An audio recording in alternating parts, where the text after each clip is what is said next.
Thanks for coming. So the title of the talk is Psychedelic Clinics on the Horizon, which is really, it's an exciting time to talk about this. Let's let this play in, well, you guys can hear me, right? So it's an exciting time because, you know, we really are about a year or less away, depending, you know, how you look at things in terms of having a legal psychedelic MDMA clinics, if you considered MDMA a psychedelic. But anyway, just a clinic having MDMA, that's really exciting. And you know, so the fact that I'm even giving this talk and people are talking about opening legal clinics is really, really cool. So Emily Williams, who is going to give the talk with me, she's a psychiatrist in the Bay Area. Unfortunately, couldn't make it last minute today, so I'll be doing the talk. And just to give a little bit of a background so you guys know where I'm coming from and a little bit about me. My name is Will Siu. I'm a psychiatrist based in New York City. I went both to medical school, so I have an MD, and I have a PhD in immunology. I was very, very interested in science before, and so I've got that background as well. And I'm part of the MDMA for PTSD clinical trials at the University of Connecticut. So I'm a faculty member, a professor at the University of Connecticut. I also have a faculty appointment at New York University through separate interests. A little bit more about, do we happen to have any psychologists here? If you do, raise your hand, I'd be curious. Okay, cool. Great, I think it'll hopefully we'd love your input on some of the items that I'm going to talk about. So one thing I like to talk about is a little bit about background, about who I am and my education, and you'll see why. And so, you know, my family's from Central America, from Nicaragua. My grandfathers are from China. My parents immigrated to the United States in the 70s when the war with the rebels in Contra and the guy who's become the president and dictator in Nicaragua right now was kind of coming into power. There was also a very big earthquake in the 70s, which also led them to flee the country. I'm the first in my family to go to college. My mom didn't even finish junior high school in Nicaragua. Through that, though, I ended up getting kind of a traditional education. I went to college in California. I went to medical school at UCLA. I ended up getting my PhD from Oxford in England, and I ended up doing my psychiatry training at Harvard Medical School. And I know that's a lot of institutions, and the only reason I actually like mentioning the institutions is because I think they have almost nothing to do.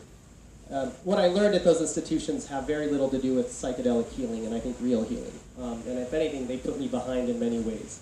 And it's kind of learning through that process to find my own healing that I really started understanding what it is to heal from trauma. And I use the word trauma very, very broadly. But really the Western world requires us right now to really get this training to be involved in sort of legal, medical Western healing. So really, you know, the purpose of this talk is really to talk about, you know, I wanted to share my thoughts and my ideas about these psychedelic clinics that are going to be opening up, and I wanted to share also my hopes for them.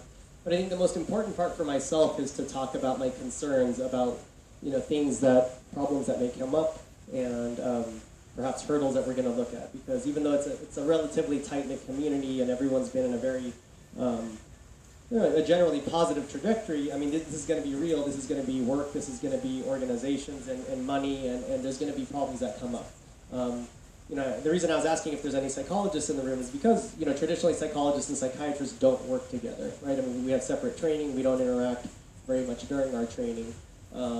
There's hierarchy within Western medicine, and a lot of what the psychedelic movement is not about. And so since this is going to be new territory, I actually want to hear about, you know, what are some problems that other people think that we're going to run into, and maybe by learning more about this, you know, we can help prevent some of the issues. So honestly, part of this is maybe doing this talk was selfish on my end, wanting to hear from people and get better ideas from you all. So with that, you know, so I've kind of basically listed some of the issues that I've thought about, and I thought there's about 6 that I can see of here, and I'll talk about each one of them. And you know, when Emily and I, as I had mentioned to those who were here right on time, Emily Williams was supposed to do this talk with me. She can't make it. We were honestly planning for about 15 to 20 minutes apiece and then having it be Q&A. So I'm just going to talk. If you want to ask questions in the middle of this, raise your hand. We can have it really be a discussion. So with that, I'll start. And the other thing I actually want to make sure to be careful and mention is that Even though I am a psychiatrist on one of the MAPS studies, I am not an employee of MAPS, and I'm not speaking on behalf of MAPS. I happen to think that the people who work with MAPS, Rick is a good friend of mine, would probably agree with many of the things I say, but I just want to make it clear that I'm not speaking on behalf of MAPS. In addition to the MAP studies, I have a private practice in New York City. I'm also an emergency room psychiatrist at Bellevue Hospital in New York. And I'm a psychiatrist that's maybe not traditional in many ways, and I focused really on psychotherapy. I found out very early on in very early on in my training as a first-year resident in psychiatry, that essentially our medicines don't work. Some of the best studies we have is on antidepressants for depression. They work about a third of the time, and placebo works about 20% of the time. So basically, one of our best medicines works about 10% better than placebo.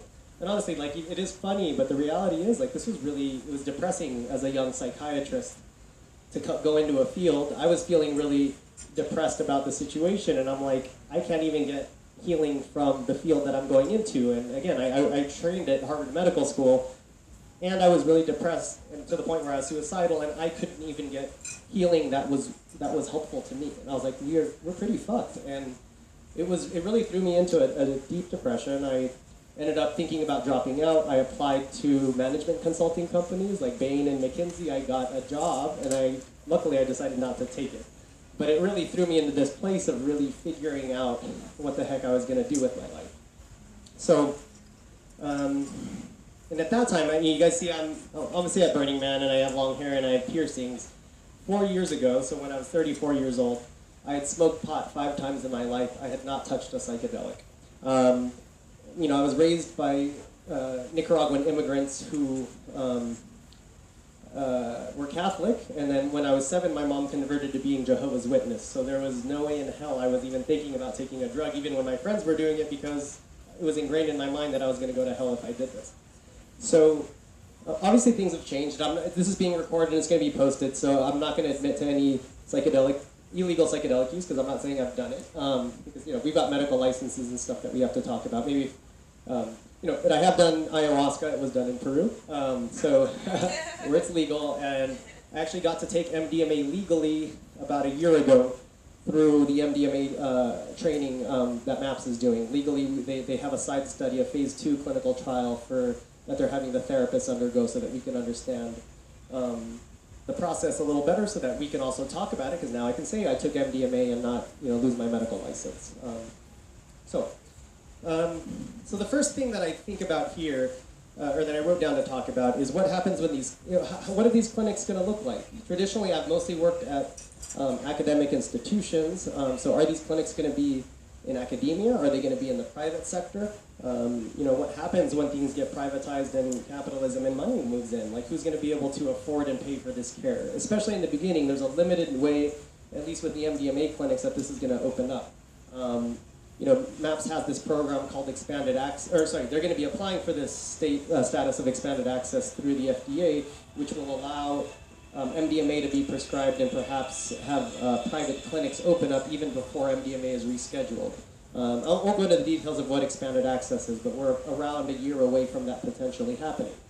But really, it has to be, these clinics are only going to be able to be opened by psychiatrists and collaborations with psychiatrists who have the training, who can prescribe MDMA. And I can't remember what the exact number is. It's around 80 or 90 right now in the nation that are working on these phase 2 and 3 clinical trials. So really, if you take the 80 people, there's 12 different sites or so across the country. You're talking 5 psychiatrists or so per city at most, like in New York, San Francisco, who are going to have this training, and a lot of psychologists, right? Half of them I don't even know if are even going to even have the time or the interest to open legal psychedelic clinics. And I bring this up because all of a sudden you're going to have a small number of people who are going to be at the forefront of the initial clinics. And, in terms of affordability, I'm in New York City, say there's 3 of these clinics, why wouldn't I charge $100,000 for a 12-week treatment? I'm not saying I'm going to do that, but there's going to be this temptation of it's a small market essentially. I see nods this is, and so that's one of the things that I think about. How are we going to make this treatment affordable to a lot of people? I was calculating. I'm a psychiatrist. the New York City rate, kind of an entry-level psychiatrist in a private practice is going to charge you about $350 an hour per treatment hour. A psychologist is going to be more on the level of maybe 100 to 150, but many of them charge $200 an hour. You know, even the MDMA trial, we're doing a 12-week trial. There's going to be 3 MDMA sessions per month. Sorry, three MDMA treatments per 12-week session. So you're talking 8 3-hour sessions plus an hour, hour and a half of therapy every other week. You're talking, and then there's preparation stage. You're talking about $60 hours or so. I'm at, say, $350 an hour. The psychologist I work with is, say, at $200 or $250. That's somewhere around, depending what people are charging, you know, $15,000 to $20,000 for a 12-week treatment. I couldn't even afford that right now. Right? It's not something that a lot of people are talking about. But the reality is either a lot of people are going to discount what they're doing, or it's going to be unaffordable to the vast majority of people right now. And I'm not saying I have a solution to this, but you know, again, this is supposed to be a discussion. If you guys have any ideas, please share them. And the reality is, like, they don't train, doctors are horrible managers of money. Like, they don't train us how to handle money, how to start businesses, etc. And all of a sudden, we're going to be part of these group clinics, essentially. And so, you know, what do we do there? Again, I'm hoping no one came here to get answers and to think that this is going to be problem-free and it's going to be great. The point is to, like, just encourage discussion and thought around these things. And the second point that I wrote down is really one that I talked about in the beginning. So all of a sudden, you're going to have medical doctors and psychologists working together. We do not have any I mean, I literally never worked with a psychologist during my psychiatric training so far. And so that's one thought. And, you know, there's, unfortunately, in mental health treatment, just like in any other field, there's a lot of hierarchy, there's a lot of baloney that ends up being a part of this. And there is tension, there are issues between psychologists and psychiatrists. You know, one of the ones that we often, you know, that I can think of in terms of psychedelics and psychiatry is that, honestly, like, I hear walking around festivals about how horrible Western medicine is, how we, like, toxify people with our medicines, about how, you know, psychiatrists with expletives all the time. Obviously, people look at me, they don't think I'm a psychiatrist, but it's honestly kind of tough to hear all these, like, conversations, and I'm honestly pretty in significant agreement with most of them. I do think we do some very horrible things, and so you know, but it's tough to, like, how do we actually integrate psychiatrists into this? How do we work with Western doctors to try to help understand and to work with them, right? I mean, psychedelics are really about building bridges and connections, and you know, how do we continue to keep the good things about Western medicine and psychiatry while getting rid of the things that haven't worked so well. The other thing is, you know, I do know, just working with a lot of people and a lot of psychologists that I know, that there tends to be some animosity around how much psychiatrists make versus psychologists, right? I'm allowed to do psychotherapy. Really, the first psychoanalyst was Freud, who was a psychiatrist and a doctor. But the reality is, you know, I went to, quote, the best psychiatry training program in the country at Harvard Medical School.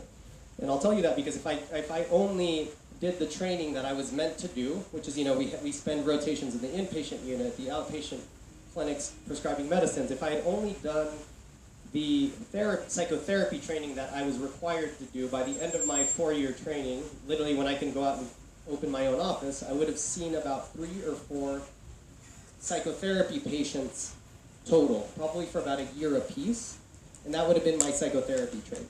All of a sudden now I have classmates who went out and opened psychotherapy practice and charged $250, $350, $400 an hour, and you can fill a clinic, quite frankly, because some people think that just because you have an MD, you know what you're doing. And I don't agree with that. And so, versus my colleagues who are psychologists did, in the number of lectures, I don't even want to scare you, the number of lectures of psychotherapy that we had, they were not many. And my colleagues who are psychologists, I mean, that's all they did, essentially, right? There's tons of didactics, there's tons of patients that they see.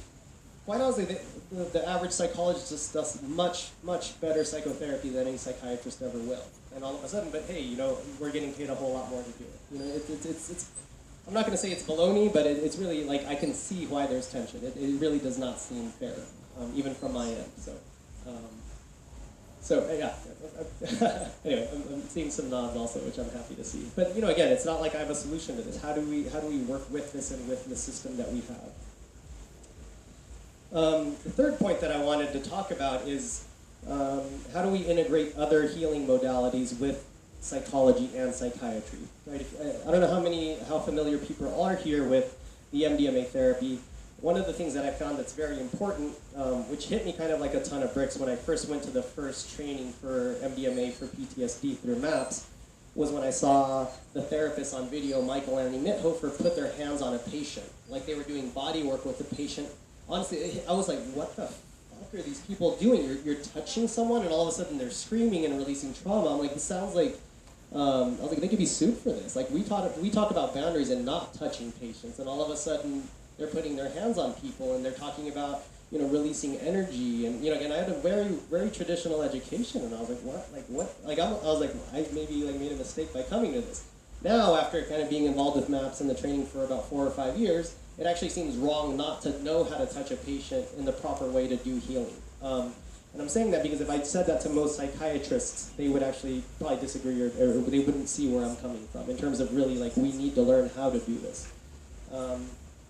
You know, and I think that honestly, I think that, you know, some amount of healing is going to come through talk therapy, but really some of the healing, and I know you guys are a crowd that knows that, you know, the body holds traumas in a way that we cannot verbalize. And so if say you even have a group of therapists who has been trained by MAPS, for the MDMA work specifically, I think we have you know, the therapists that apply and become therapists through MAPS at least have interest in body work, but many people don't have the experience to actually do body work. And that's talking about people who are kind of in on this and know that this is important, let alone the quicker we spread this amongst Western psychology and psychiatry, we're just not going to have a group of people that knows how to do body work. So either A, we have to train up a lot more licensed therapists and psychiatrists to do body work, or we need to also work with body workers. I actually prefer the latter. I think it would be more fun and be more collaborative to work with body workers and other type of healers, and I think it also has the benefit of it can be cheaper per hour, which is something that I've kept mindful of if we start working together. You know, say, it probably would not work with MDMA, but say, at least during the MDMA session, but maybe we can collaborate with body workers to see the patient after, either after the session itself and the weeks after. You know, I do know some people that have opened legal ketamine practices. I have a ketamine psychotherapy practice in New York City. Not an infusion clinic with IV, but I give people ketamine lozenges and we do the stuff legally. I think most of you know that ketamine is legal right now. But there are some people who work with ketamine in that they feel like towards the end of the ketamine experience or in the days after, the body can be more sensitive and can be healed with body work. And so can we then, you know, can I as a psychiatrist or a therapist work with someone with ketamine and then work with a body worker that can see them later in the day or the next day? You know, and again, that would be a lot cheaper than having to come, me be the only like one-stop shop. Let's see. Oh. Yeah, and then comes the money issue. I mean, I talked about that a little bit in the beginning, right? We're really expensive as a healthcare system right now. I don't see that changing anytime in the near future.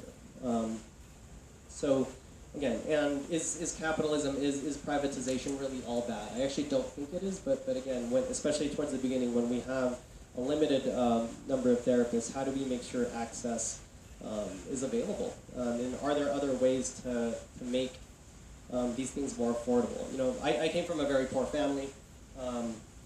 As I mentioned, my family is from, my parents are immigrants from Nicaragua. We had a family of 5. My dad raised us. I was surprised when I looked at his taxes. Like something, he made about $25,000 to $30,000 a year between when I was growing up and when I left for college. So even as a doctor with like a nice New York salary, I don't even know what to do with the money that I even make right now. So honestly, like if I open a clinic and I make more money, I actually think I'm gonna hopefully give back to, you know, and have low cost care as well. Because like the reality is I don't even need all the stuff I make right now. So, but I know a lot of people are not really thinking that same way. And, you know, I was approached by, you know, there's some people who describe themselves as healthcare, venture capital, etc., who are getting prepared to try to open these clinics. And, you know, even when I heard that, healthcare venture capital, like that wasn't even a part of the psychedelic really discussion in the last few years. It kind of scared me a little bit. It's like, what's going to happen to psychedelic medicine? Is it going to become like these, you know, big privatized clinics? I also had to learn in honor for myself, though, as I heard this, that this is probably inevitable.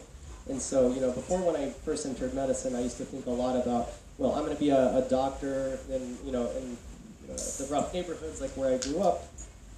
You know, but am I doing myself and am I doing other people a disservice by doing only low-cost care? Can I be more effective by opening a for-profit clinic that's going to charge a lot to some people and I can provide low-cost care to others? And that was really like almost like a personal journey that I had to go through because it did not feel good to think about accumulating wealth. But I through more experience, through more inner kind of reflection, through meeting a lot more people in the psychedelic communities, not just therapists, but people who are very successful. Honestly, I'm camped here with, we're calling it Foam Against the Machine this year, which is kind of a camp that was put together by Dave Bronner from Dr. Bronner's Magic Soaps, and he's an example of this is which is not a for-profit company, but he pushes this all one and treat your employees like family, and some of the things I've heard about him and the company is that there's something like where his salary as the CEO is capped at like 5 or 6 times the lowest paid person or something like that, and everyone has 0 deductible medical, dental, vision. So to me, this is like a company that works extremely well. They're very mindful of the environment. So can capitalism actually be, can there be really beautiful capitalism that's helpful to a lot of people? And I actually think the answer to that is yes. And so for myself, in thinking about opening, a clinic or a set of clinics myself, I hope, and I think I can keep this type of ethos, because again, you can have really, really good people with integrity, just stay in the nonprofit world, but really, is it better for us to actually fill some of these spots and allow ourselves to make some money to kind of give back? And that's kind of where I'm at now. Let's see. The other thing, and this relates to probably some in terms of income disparity and socioeconomic status, is in treating people of color. So I'm not white. I've told you guys about my background. But it's no secret that the psychedelic movement, the festival scene, the Burning Man community is primarily a white community. And really when we talk about these plant medicines, especially ayahuasca, psilocybin, these came from places that are not white, right? And we're essentially going in and really, it's a very complex topic. I'm not going to say we're just going up and screwing things up in these cultures, but there are a lot of problems with us going to try to heal with plant medicines and Iquitos or other places like that. I think there's also good things and benefit that happen through these relationships, but really, again, we've been giving the blessing a lot of these plant medicines from these cultures. If we're essentially a white community that's only treating white people in the Western world, I think I stay away from saying things are all good or all bad, but at least we need to, I think, be mindful of trying to let everyone access these medicines. And I think that's not just about financially making this available to more people. It's not simply saying these, even if we could open free clinics that provide psychedelic healing, it doesn't mean that people of color are going to become knocking down the door, right? The issues are a lot more complex around what allows someone to come in to do and be comfortable doing psychedelic healing. So, I mentioned earlier that I'm a faculty member at the University of Connecticut, which is one of the sites that MAPS has sponsored for the MDMA for PTSD work. Before about a month or 2 ago, I was able to say that I'm the only non-white psychiatrist that works with MAPS. Now I'm one of 2. He is also at our site. And our site has about 6 therapists, and we are all people of color. Outside of our site, I think, and this is not an exact quote, I'm not talking about MAPS, I'm not speaking for MAPS, is I'm only aware of one other therapist that's MAPS trained who is not white in the rest of the country. And the reason I bring that up is because, again, what do we get to do, what do we have to do to get a person of color in the door into a psychedelic clinic? Right? Again, we can put out a sign that says, you're welcome to come, but once you walk in the door, if your therapist is white, there's going to be tension around, potential tension around it. It may be necessary to be able to relate to your therapist on a racial or ethnic level in order to do good healing work, right? Set and setting, the setting has to do with the person in front of you, it has to do with the decor, all of that. Is it going to be culturally sensitive? And I'm not going to pretend I'm an expert on racial, ethnic issues. I see some people of color in here. I know my good friend Nick Powers is much more attuned to those issues, but they are important issues that we need to address. Number 2, we need to train more therapists of color. And I've been talking to Rick and MAPS about how do we increase the number of therapists who even apply, right? Because Rick has said, hey, MAPS is very well intentioned. He says, we can maybe have some percentage of, commit to a certain number of percentage of the next phase of therapists that's going to be trained to be MDMA therapists. And the goal is to train about 300 therapists next year for the next phase of MDMA therapy. And he's thrown around a number like, hey, Will, why don't we do like 50%? Which would be great if we can do it, but if we can actually get 150 well-trained people of color who really understand psychotherapy and can do the healing work, then great. But how do we even get 100? I mean, I don't even know 15 right now that we can get across the country, let alone 150. So it's like, how do we get the word out? How do we get people of color interested in doing psychedelic training for their psychotherapy training?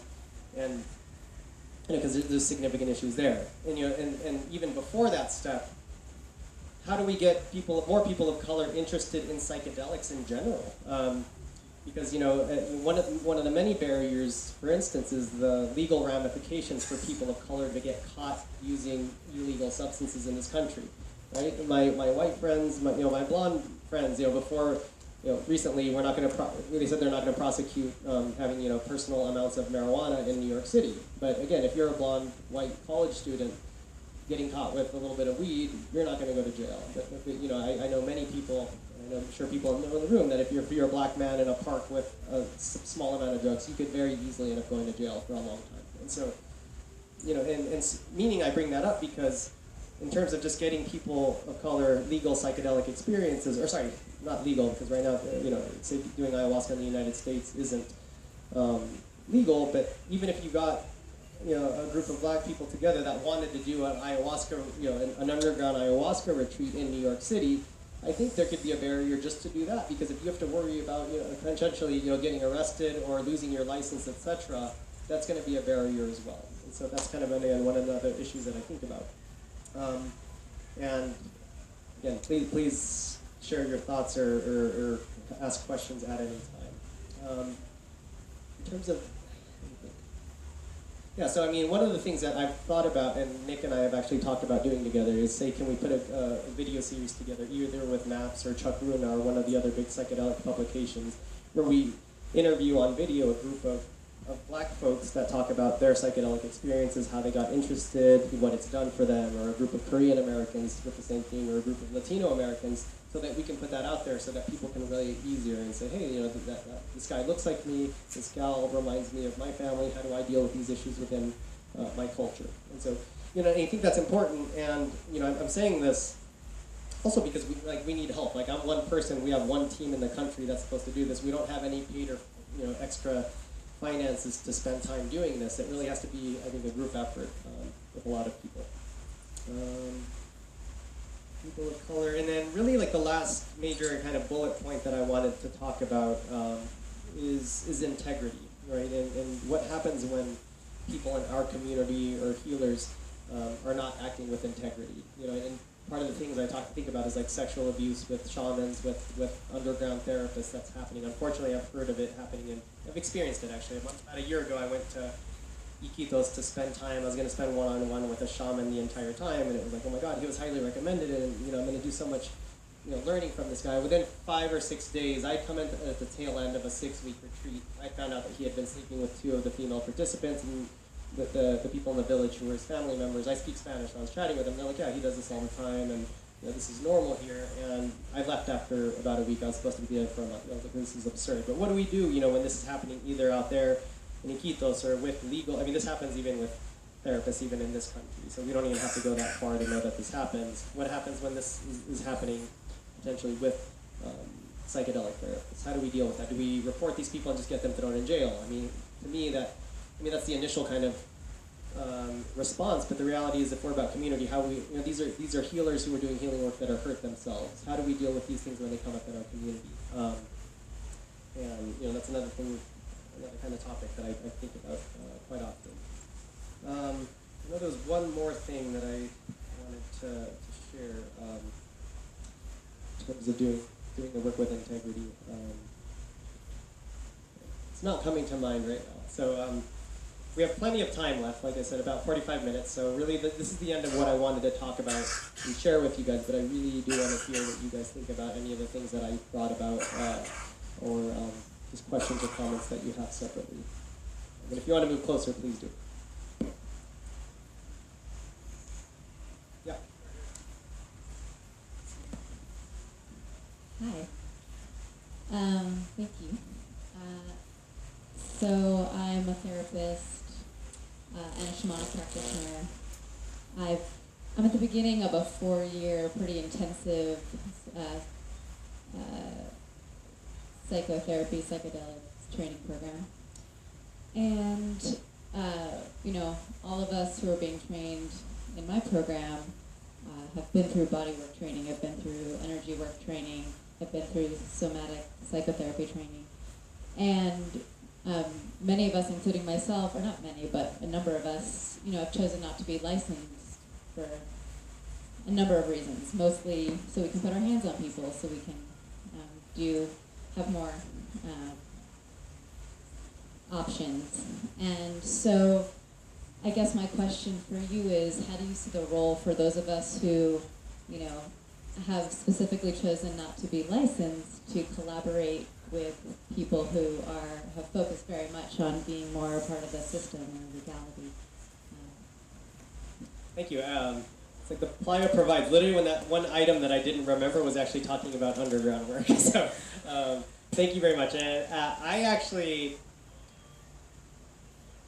just trying to think if this would impact my licensing, but I don't think it does. I and Rick and I think a lot of the MAPS folks are supportive of underground therapists.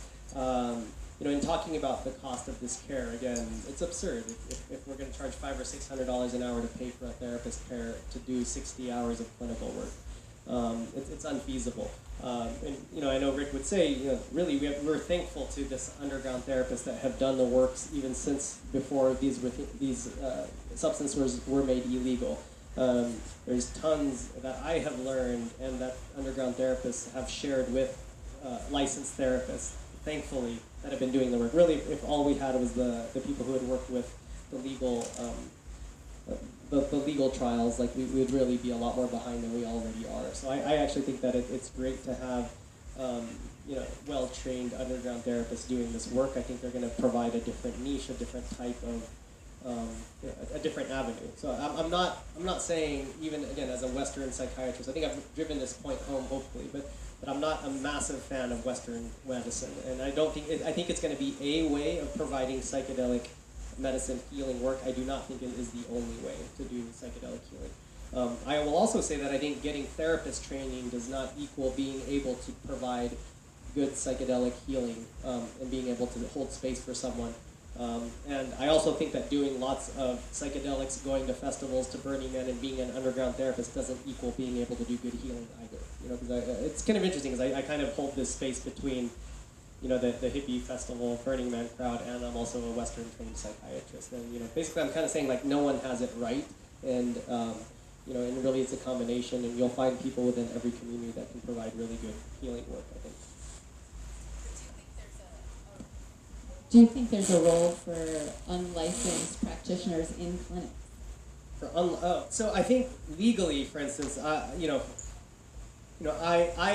don't do underground work. I think especially early on, I'm 38. In terms of opening a legal psychedelic clinic, would I allow a underground therapist to work with me? Honestly, probably not. And I'm not just saying that because I'm on camera.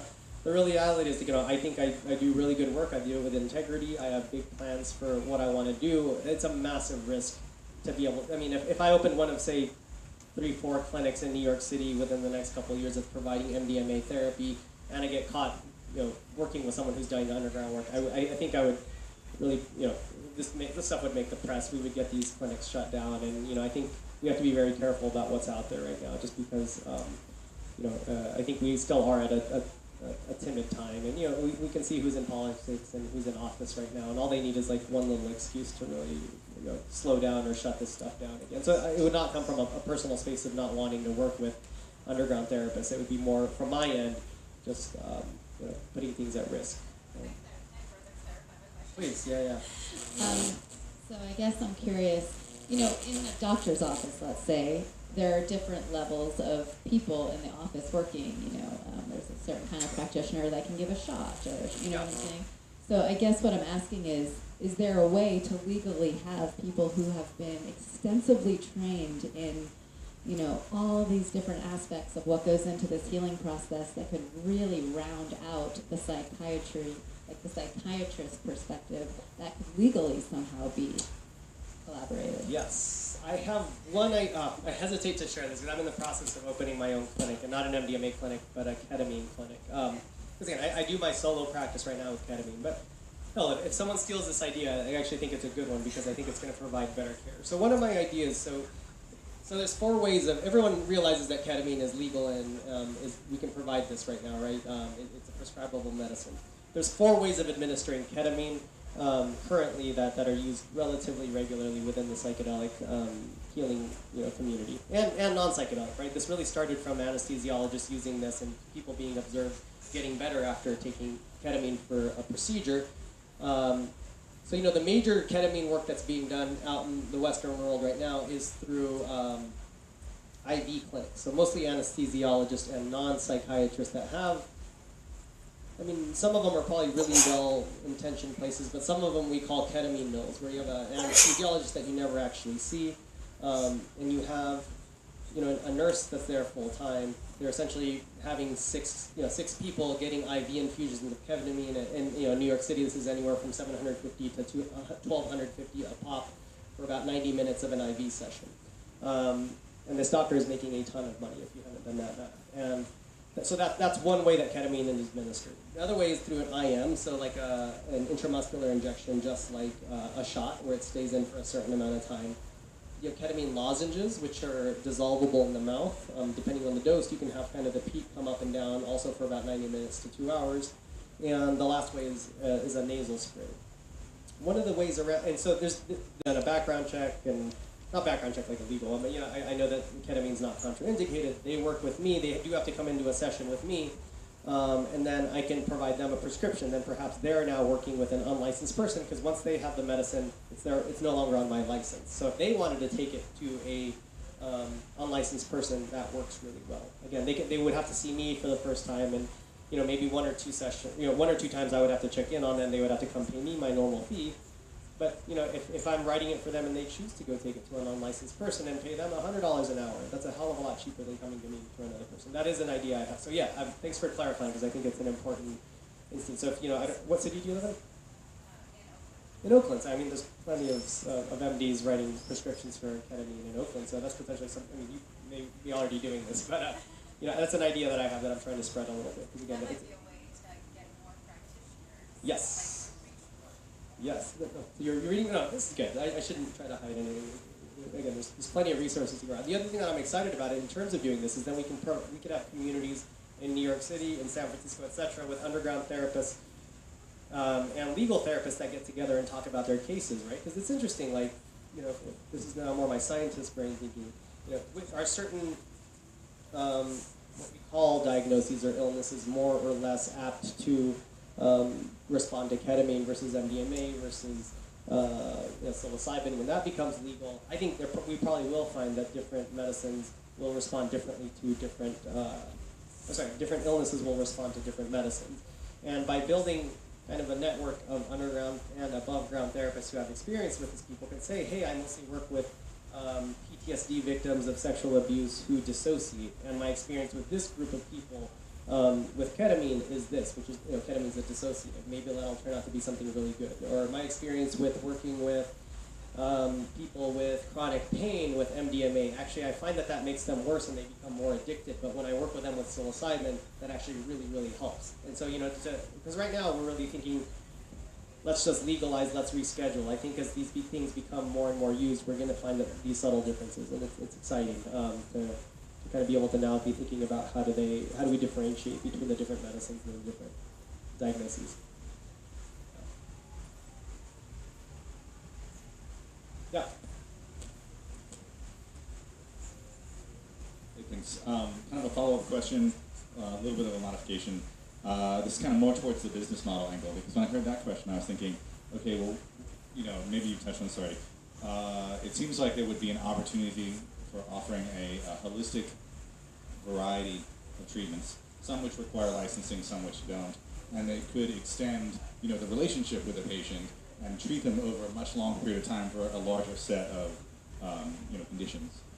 And I don't mean to put it necessarily frame it in the illness, because it could also be like wellness or enhancement. Absolutely. I'm glad you said that. And again, that's why I hesitate when I say illness diagnosis, because I'm not again, I'm not a psychiatrist who believes that, certain things, PTSD, depression is some genetic thing that you're born with and you will have the rest of your life. My view on what we call illness is that because of someone's genetic makeup, because of that combination of genetic makeup and environment, they have a psychological stressor that leads to something that we have now called major depression or PTSD or, alcoholism, and that we will, that through healing the psychological aspect, we can probably get rid of most things. But again, that's not the view of most psychiatrists that you'll meet. But it's interesting what you're saying, and I 100% think that this is the way I want to run. I almost want to have like a wellness center, a holistic practice, because, again, I know that I cannot provide everything for everyone. I can learn by working with other healers. I am up here, but I think there's probably plenty of people who have no licensing whatsoever who can probably talk about this more intelligently than I can. I just happen to be here probably in part because I am an MD.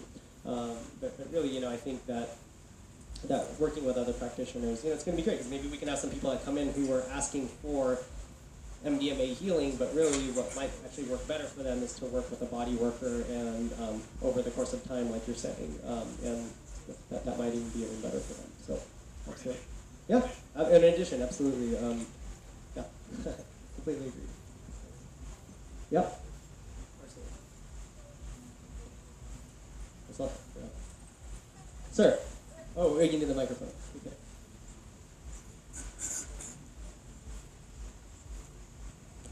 Well, thank you so much. That's been very informative. My question to you is sort of twofold. Number one is, can you talk about any of your personal experiences within these trials with complex PTSD and MDMA? And some of the numbers we hear out of MAPS are extremely reassuring in treating PTSD. So my thoughts are, with some of these tougher cases, are you seeing a difference in those responders versus like one incident versus serial incidents that might be experienced in veterans in war? You're talking about, so kind of how bad someone has PTSD or trauma and how they respond to MDMA therapy? Yeah, correct. Yeah, sorry. Correct. Yeah. So it's an interesting question, because again, there is an entity that, I don't know if it's a DSM diagnosis, whether it's actually called complex PTSD. There is something that we definitely write about as a field, and we call complex PTSD, or again, anytime in the Western world, Western medicine, when we can't understand something, we kind of try to label it as something else. And so, again, dissociation or derealization are a set of symptoms that come up with some people that have post-traumatic stress disorder, mostly sexual trauma, and we call that dissociative identity or blah, blah, blah. Again, I think it's useful sometimes to think about it this way, but I don't like when the Western world uses it to categorize someone as in, this is what you are and I get you. I just think that we run ourselves into trouble when we do that.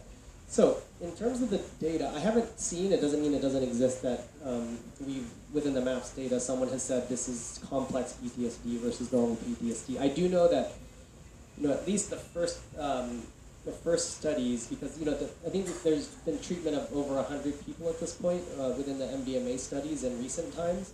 I know that especially at the beginning, the first trials were about treatment-resistant PTSD, so they were pretty bad PTSD, which probably makes sense, because it's not like someone with not bad PTSD would probably be signing up for this experimental study. So it was lucky in both ways, because people with really bad PTSD were signing up for the studies and getting a whole lot better. So, meaning I think that I would imagine that the data is about the same. I think last I heard it's around 65%, because we're constantly getting more data, right? So it's around 65% after 3 MDMA treatments over 3 months with normal psychotherapy in between, no longer have PTSD at the end of the trial, so 3 months out, and a lot of that holds even months or years out. There's been one study, I think, at 4.5 years, where essentially people that benefit held, and it got actually a little bit better.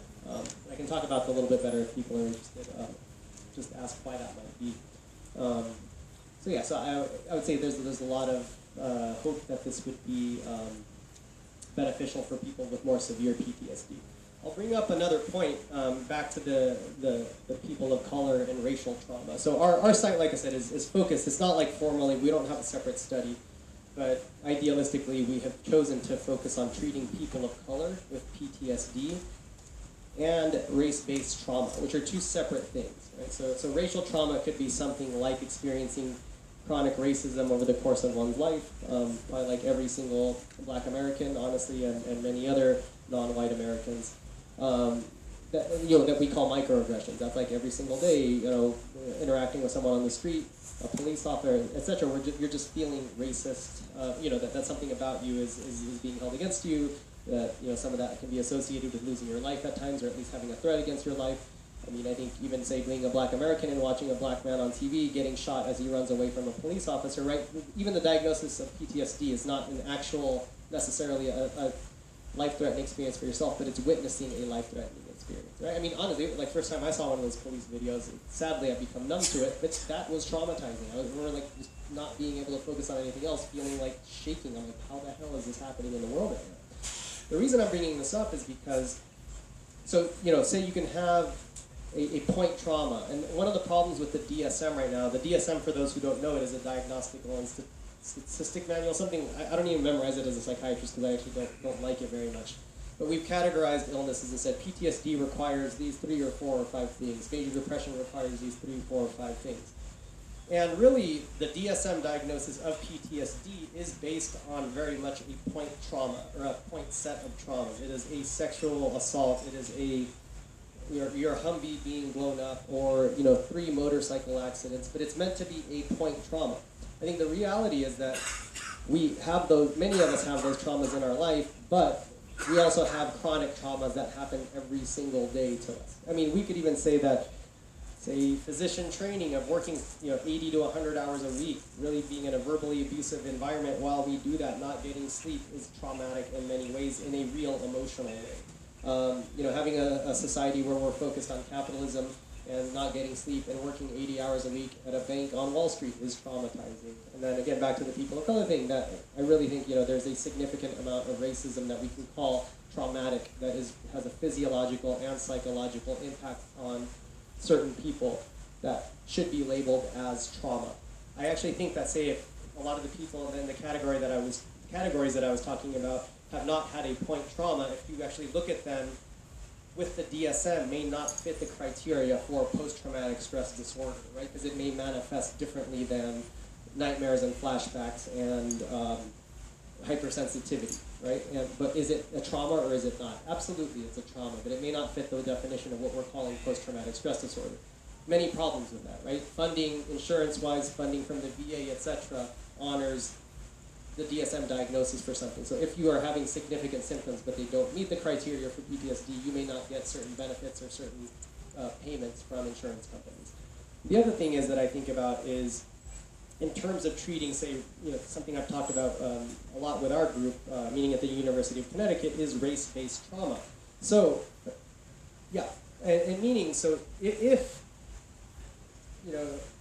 for example, in a normal white participant in one of the PTSD studies, we need to overall make sure that they're in a safe environment now, so that they're not in a physically abusive relationship at home for them to enter our study. Because if we're trying to treat a physical or sexual trauma that they've had 10 years ago that they're symptomatic now, but they have a partner or a boyfriend, or they're in a poor financial state, so they're having sex for money.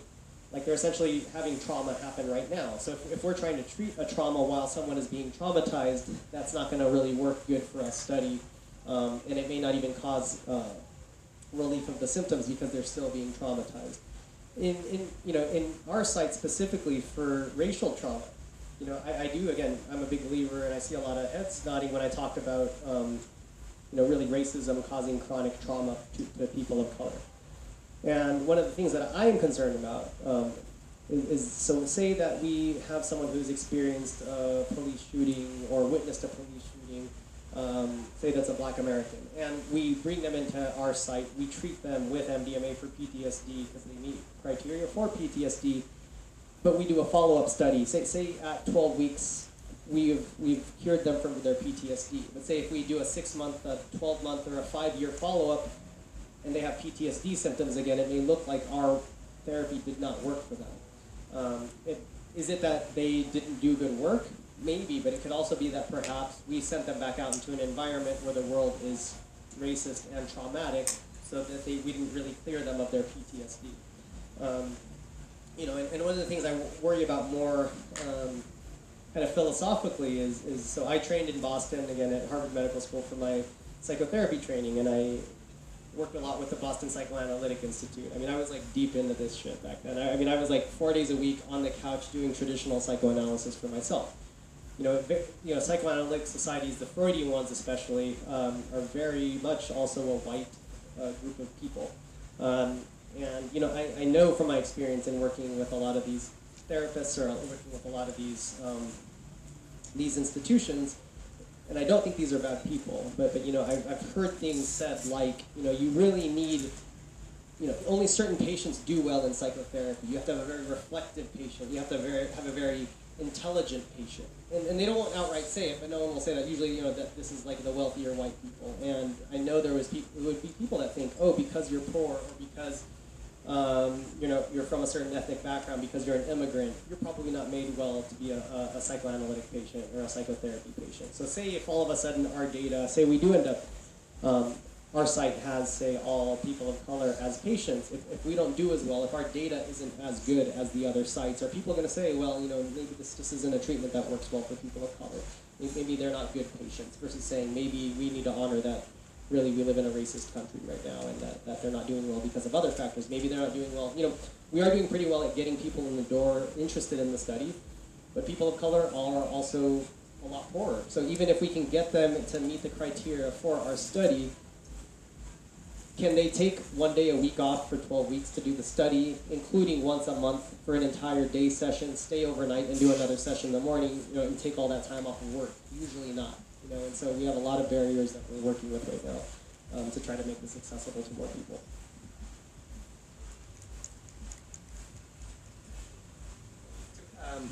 No.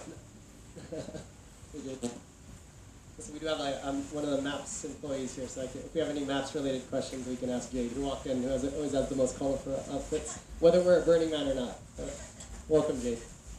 Yeah. I'm not a licensed mental health therapist, and I came in late, so this might be a repeat, but could you point toward resources just to learn about what the therapeutic benefits of psychedelics are, or what are known at this point? Yeah, and so you said you're a licensed what?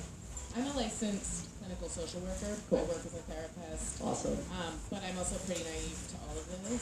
So where would somebody like me maybe get started learning more about what research does exist, or what communities are publishing, or Awesome. Yes, I mean, it's interesting. So things that I mean, certainly the MAPS website has studies and articles written about their own studies. Let's see, Chuck Runa is mostly focused on plant healing. One of my colleagues, Bia Labate from Brazil, she publishes that, puts a lot of articles on there. Those are the ones that, PubMed is something that we use in the medical community to look at the data, and a lot of the MAP studies have now been published on PubMed. But those are the major ones I think about. Is there anyone else that, in terms of kind of well-controlled, legitimate studies that we can look at, or places that we can look for the data for this work? Google Scholar, is that a bit? Yeah, I mean, that does pull up books, and honestly, or anyone else? Actually, I was about to mention Stan, so I'm glad you said that. So yeah, Stan Grof, a lot of people may not know who he is, so I'll mention him. So he's an interesting guy. He's a psychiatrist from the Czech Republic. He's still alive, which is great, but I think he's in his 90s. He was friends with Albert Hoffman. I think he's done more legal LSD therapy work than any human alive right now. I think it's something like 5,000 LSD sessions before things became illegal. I think half were in the Czech Republic, half was in Baltimore when he was recruited to the U.S. He's written this book. He's written many books that are excellent, but one of them is LSD psychotherapy, which I think, unfortunately, long after he's dead, people are probably going to look at as probably a giant lion painted. Burning Man is great. But I think it's going to literally become like a clinical manual for how to really do really great work. I mean, he splits it into like diagnoses and all sorts of beautiful, beautiful things. I think, as a field, we're going to be looking and really reading his book to really learn how to do this stuff. Because again, we're basically reinventing the wheel in some ways with with starting to do this again now, but there's many people that came before us that were doing great work. Anyone else have resources that you really like to use to stay up on the? So I have an email list if you want to sign up. That's okay. I still have a way for people to sign up for maps for email if they want to sign up. Like the Maps bulletin and the list. So yeah, if you go to Maps, actually, they have send out email lists, and Jade sounds like she'll sign you up if you want here, and that kind of really keeps up to date on the research. Yes. I've been listening to a lot of podcasts that MAPS puts out, Yeah. and I found that by listening to the podcast, you get a lot of information where to go for other stuff. Like this is going to be on podcast probably from MAPS. Is it? So anyway, they've been really, really Cool. resourceful. So yeah. Yeah. Oh, and actually, I know Bia Abada has now formally at least been hired part-time by MAPS. She's going to be working a lot with increasing things available on social media. So she's going to be starting like a series of podcasts or videos with Brad Burge. I only know this because I signed up to do one where they're going to be interviewing people that are involved in psychedelics or research and putting those up. So I think MAPS is going to be putting out a lot more cool content in the near future. Yeah, absolutely.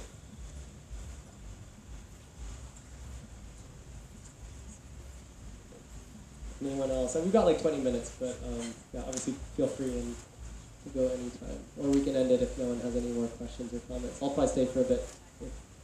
We have another question. Before you get, we want the microphone, I think, for the recording. Actually, one thing that I will say, because again, on the information about people of color. So the professor that works at our site, who's in charge of it, Monica Williams, who before her involvement in psychedelics was already a really well-known person working on racial trauma and a faculty member.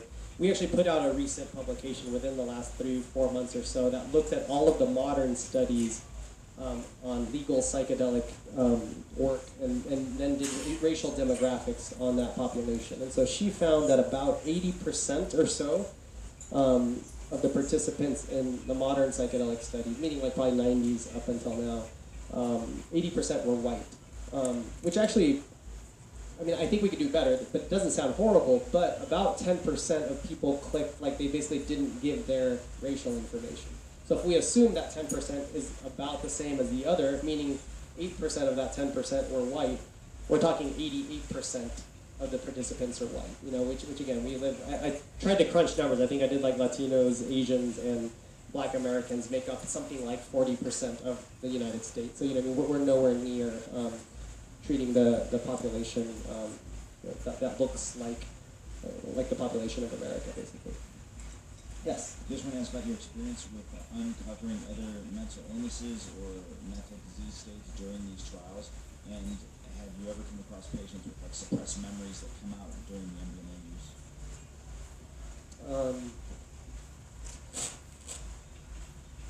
Yeah, no, so I don't know that data well. So I guess the way I hear your question is twofold. One, you're saying, could we make stuff worse, or can we lead someone to having a psychosis or a bipolar diagnosis or episode after treatment in one of the studies? I don't know the data that well. I don't think that has happened, at least in the MDMA work, where we're causing someone to become psychotic for the first time or having a manic episode.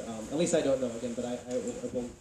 But we also have a pretty extensive exclusion criteria. So an exclusion set of criteria in any study is saying if you have this or a history of this, you cannot participate in the study. Most Axis 1 illness, which the DSM means major depression, schizophrenia, generalized anxiety, OCD, are a exclusion from our study. And so that perhaps prevents a lot of people from being involved. All personality disorders, to my knowledge, are also an exclusion criteria. This is not to say that I think that MDMA or other psychedelics cannot be healing for persons with personality disorders. I actually do think that there's a fair and good exclusion criteria for this study in particular. So meaning that for a 12-week study where you have just met your therapist, we'll only see them for 12 weeks and basically give MDMA within 3 to 4 weeks of that, I actually think is not good for the participant. Personality disorders I think are actually something that are going to be very responsive to psychedelic healing, especially MDMA, but the study and the process has to look different. I think it's going to be safe. One thing that gets brought up often is about borderline personality. Should we give this set of patients MDMA? I was actually at one talk when I first started getting into the research world, where actually one of our researchers, who I will not name, said something to the effect of, you should never give patients with borderline personality. This is like a public talk with about 500 people in it, actually. We should never give patients with borderline personality disorder MDMA. And someone asked why, and he was like, well, they have it could be they have an addictive personality. They're going to like the high. Let's never give it to them. I was floored, and Rick was actually at this talk, and we were both like, what are you saying? Are you mad? Essentially, again, I'm not going to give any more details because you'll probably find out who it is. But the reality is, like, number one, you're a mental health person, so you should know. I know that the DSM diagnosis for borderline personality, there's nothing about addiction in there, so it's absolutely absurd to say something like this. Number two, and I think it's a fear of not being able to, understanding this patient and being able to help them. I just think, absolutely, I think we can treat a lot of personality disorders with psychedelics. Again, it just has to look different. For something like borderline personality, I think it can be something like work with a therapist that you've already been working with for some amount of time that you have rapport with, and maybe introduce MDMA or another psychedelic healing modality at month 3 or every 3 months instead of every 4 weeks. Because it can be a very intense experience to have MDMA or another psychedelic. So I just think it has to happen over more time with a therapist or therapists that you have gotten to know a lot better. So that's about kind of unmasking other things. I think it can cause problems in certain patients in the short term, and I think because of that, they just need a different container or a different setting, a set and setting to really have more effective treatment.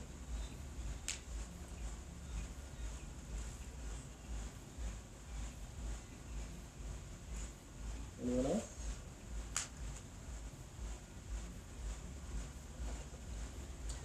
Oh, yep.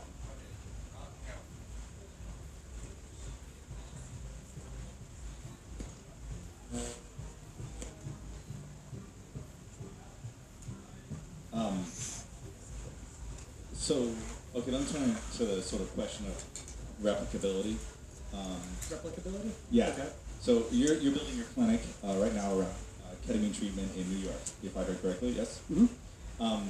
And I understand MAPS, it has a real interest in spreading these clinics out around as far as they can, as far as it can be reached. Yeah, I think the galaxy within 10 years is what Rick is shooting for, but we'll go bigger. Yeah. I'm wondering somewhat about the practical considerations. Like in setting up your clinic, are you going for outside investors? What kind of investors are you seeking? How are you structuring the company? How are you handling liability? Because these are the things that if there are problems that can be solved, if there's solved problems and that information can be transferred, that helps replication. Yeah, great question. So there's multiple issues in there, I guess, that I've thought about. One is this issue of liability, right? Because malpractice for a psychiatrist, I think, is probably the cheapest of any physician. I think my malpractice right now is like $300 a month. So like $3 or $4 grand a year, and that's expensive because it's New York. When I was in Boston, my malpractice was like $150 a month. But I know for an OBGYN, that's like $70,000 or $80,000 a year. So it's relatively low, but that's just for me as a solo practitioner. For at least the ketamine work, I'm not that concerned with it because, again, I can prescribe ketamine at least in the lozenge and the nasal spray form where a person can take it home. They're picking it up from a pharmacy. And I haven't actually talked to a lawyer. I will at some point soon, but then I think that's out of my hands. Unless I'm bringing them in and doing it in my office, I think there's probably some liability there. But if they, again, were to take it to an underground therapist, and I want to make it clear that I'm not saying, and I'm not going to be telling people I'm giving you this and go to this underground therapist. That would not be okay on my part. So this is mostly because there's a video here. I'm not saying that. But what I'm saying is that I think that's totally doable. With the MDMA expanded access clinics and beyond, if people are doing that in-house, I have another therapist that I'm working with, I think I will carry much more of the liability, and I think I will have to let my malpractice insurance know, and they probably will charge me. Or say if I have people working with these participants, say in the ketamine, where they are coming into a space that is physically mine, and say I'm not there, I think I will also have to deal with more liability there. And replicability is an interesting one, right? Like, so, I am a physician, I'm a scientist, I'm a faculty member right now. I do honor that that Western medicine and research is valuable. Meaning like a lot of the stuff that we're talking about right now and the successes MAPS have been through doing this in a legal realm where we're sharing data. And I think there's stuff, that's going to continue to some extent, and I think it's helpful to a large extent.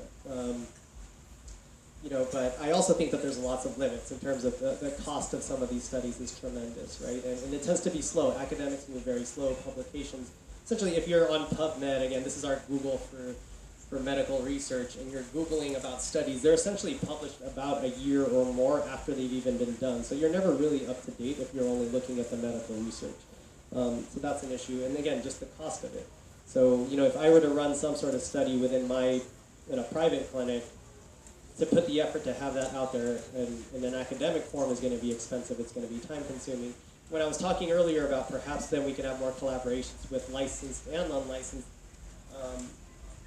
therapists that are going to come in and say just have informal discussions about this is what I'm finding with my patients, etc. It can be helpful to share information. This is obviously not going to be anything that we can publish or hold on, but I do think that this stuff is real. I think Western medicine and publications, again, are very helpful, but they're also limited. And I think they're also based on a Western philosophy of I need to see it to believe it. Again, in Eastern philosophy and Eastern practices don't really follow that way. It's about knowing or feeling something and not knowing it. And I think we've come away from feeling and being, feeling sure that something is right and having to have evidence. Some of this stuff is a waste of money. For instance, some of these long-term studies, and the one I was thinking about and talking to someone about today is like, it was a Harvard study that is ongoing. It's a 70-year study. I think it's like one of the oldest research studies ever, where like 70 years ago they took a group of Harvard men, because it was a very sexist environment. It still is a very sexist world that we live in.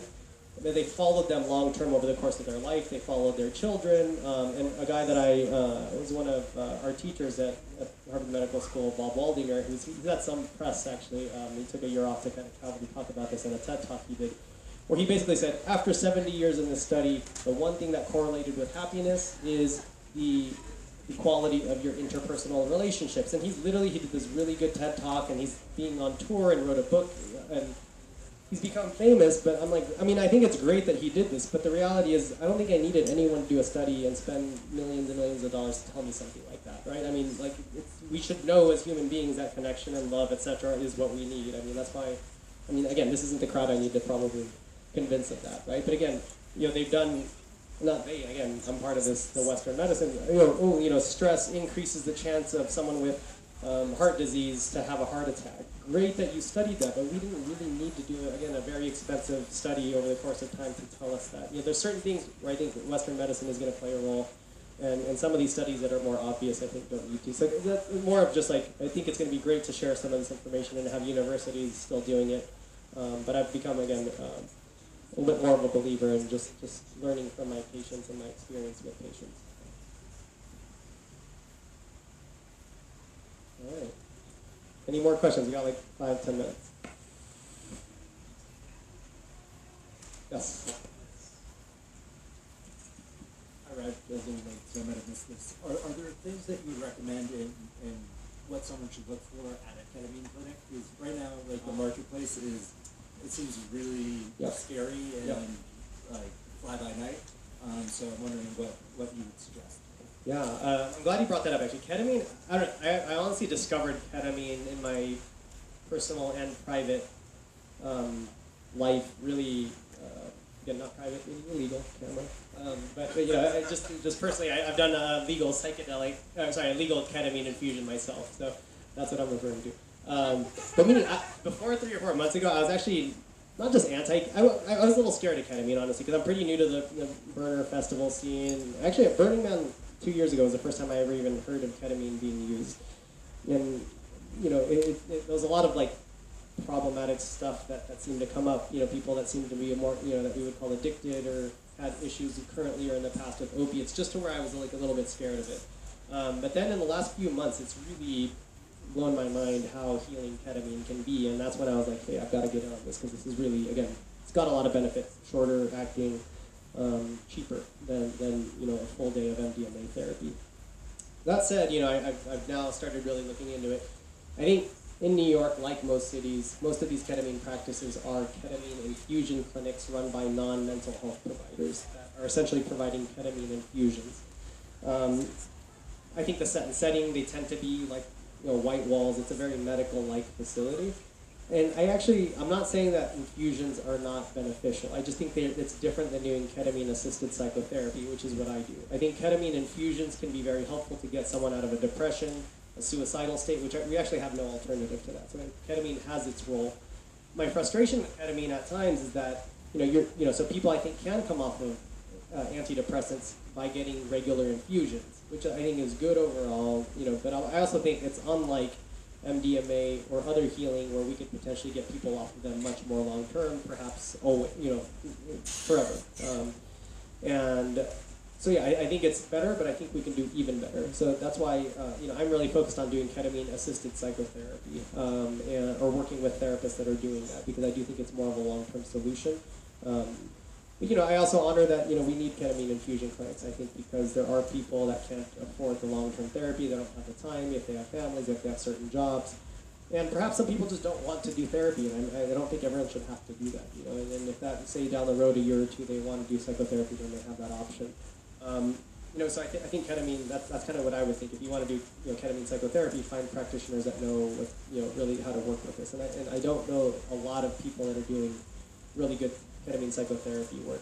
I mean, I do know some; those do exist. I think Marcella, one of our MAPS therapists, Scott Shannon, both in the Boulder area, do excellent work.